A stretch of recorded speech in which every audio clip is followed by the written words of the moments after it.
Screw it. Let's get it. It's over with.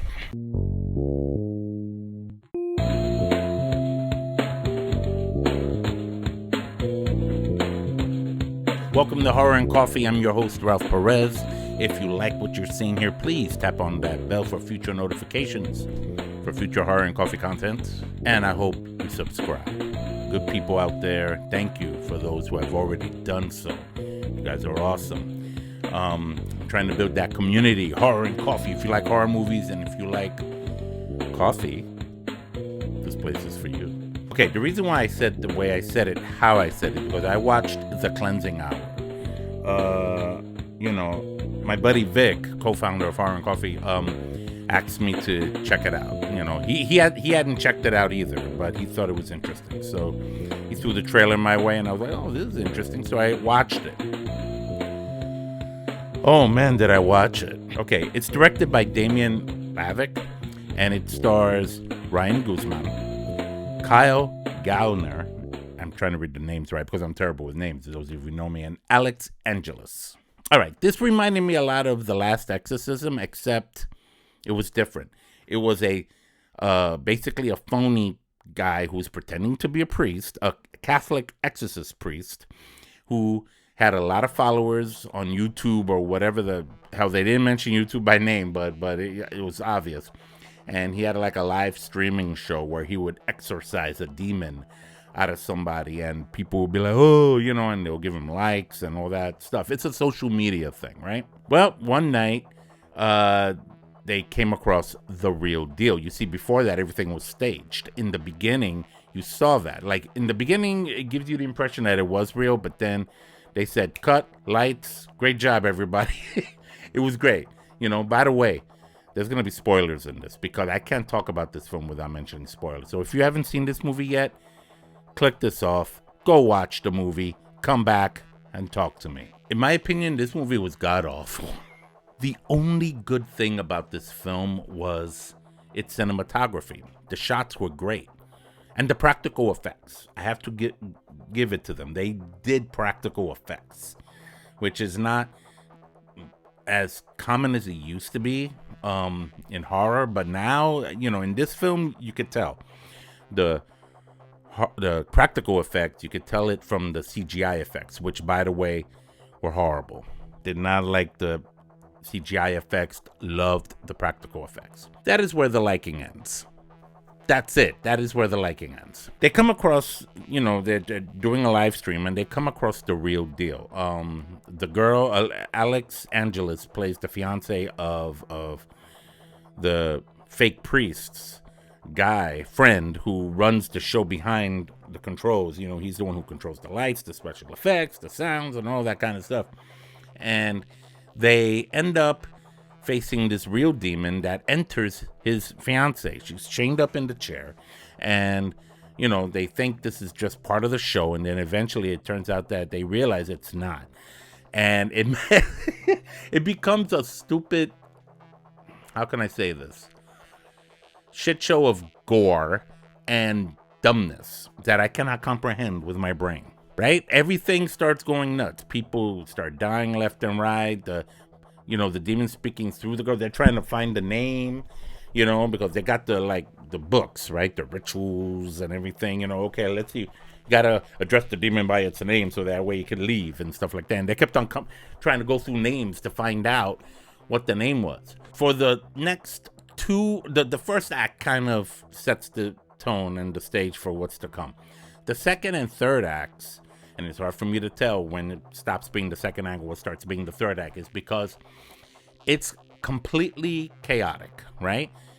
They're getting a lot of views, right? You see this little boy sitting somewhere. You see different people from different parts of the world watching this event on their phones or on their tablets or something, right? Or on their computers, seeing what's going on from, I believe, Japan to Israel to somewhere in the Middle East. I mean, it was just crazy. The demon says, I will, it becomes like Saw or something. He becomes the demon becomes like Jigsaw. I will give you half an hour, or I will kill her, or something like that. You have to do this.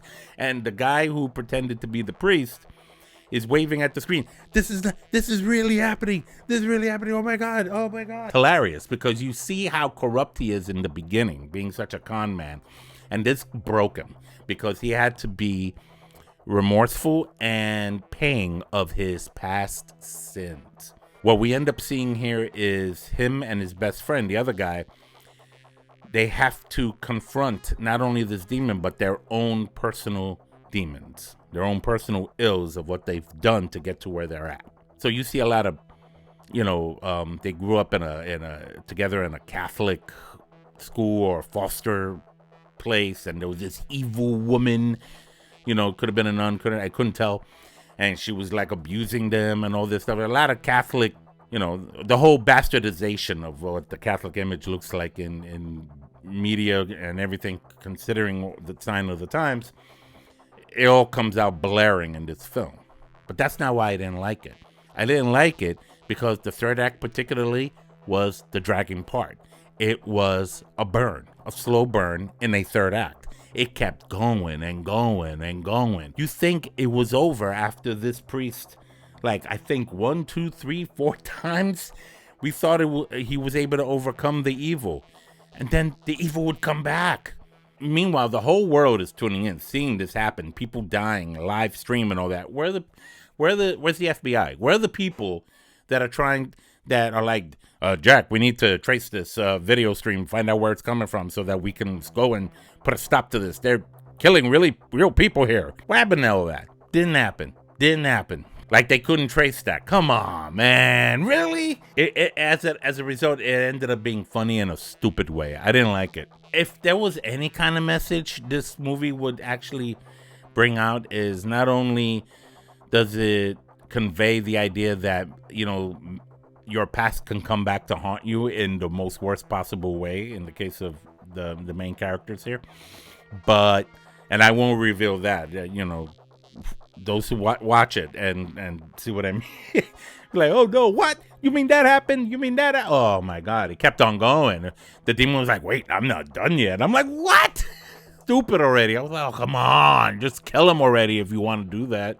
However, if I have to come away with any messages, it's probably 2 from this film. 1, it kind of showed the abuses of the internet and how far streaming can go before it can be seriously taken, like to the extent that, well, at what extent are you willing to pay the price to become famous using the internet as your little, I don't know, digital whore, if I may say it like that, to get to where you want.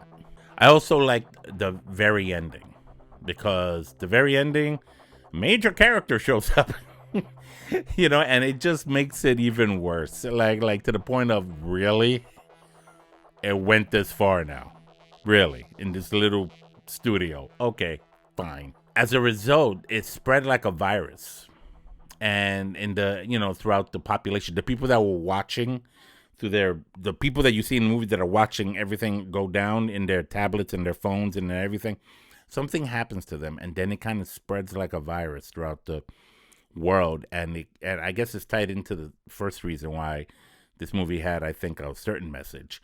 But, you see how when the credits come up, you see a lot of things that are actually happening in this world really right now. So it's as if there was a message that was put out that evil is unleashed on this planet. Beware.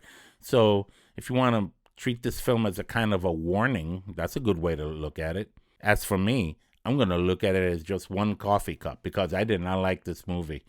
I give it 1 coffee cup, bad taste in the mouth, and I am not watching this film again unless I'm in some big party sometime in the future and half the people there are just bugging out drunkards. I swear. It's like, come on, man. I really, I'll be like, why are you putting that movie on? All right, fine, let's watch it. That would be the only way I would watch this again. Oh, God, it was god-awful. Yeah, I kind of crapped all over this film. But what do you expect? 4 or 5 coffee cups in every review? Doesn't work that way. All right, those are my thoughts of The Cleansing Hour. What are your thoughts on The Cleansing Hour? Did you like it? Maybe you liked it. Maybe you loved it. Talk to me. Comment below and share with me. Why? Why would you like a movie like that? I'm sorry. I shouldn't say it like that. Just explain to me why you like it. Maybe I'm missing something here. Maybe I'm just missing something here that I didn't think of. That might change my mind. Who knows?